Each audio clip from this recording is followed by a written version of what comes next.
আকাশ থেকে নেমে আসা বারুদ যখন রাজনৈতিক টেবিলের শান্তিকে পোড়াতে চায়, তখন প্রতিবেশীর বন্ধুত্ব রূপ নেয় চরম অবিশ্বাসে। মধ্যপ্রাচ্যের উত্তপ্ত ভূ রাজনীতিতে ঠিক এই চিত্রই দেখা গেল যখন ইরাকের স্বায়ত্তশাসিত কুর্দিস্তান অঞ্চলের প্রধানমন্ত্রীর কার্যালয়ে আকস্মিক ড্রোন হামলা চালানো হলো।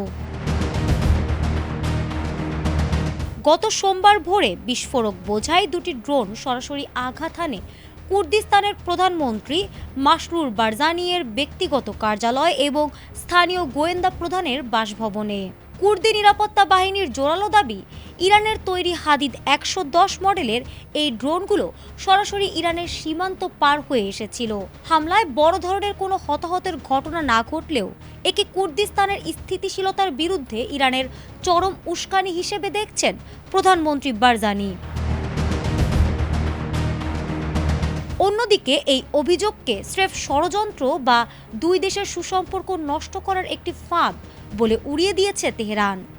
ইরানের পররাষ্ট্রমন্ত্রী আব্বাস আরাগচি জানিয়েছেন, এই হামলার পেছনে তাদের কোনো হাত নেই।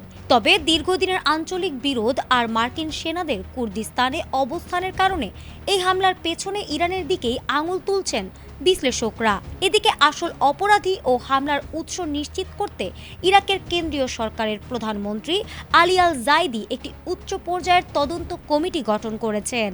এখন দেখার বিষয়, এই ড্রোন হামলা মধ্যপ্রাচ্যে নতুন কোনো যুদ্ধের আগুন জ্বালায়, নাকি তদন্তের টেবিলেই ঢাকা পড়ে যায় সত্যের আসল চেহারা। ফারহানা হক, ATN বাংলা।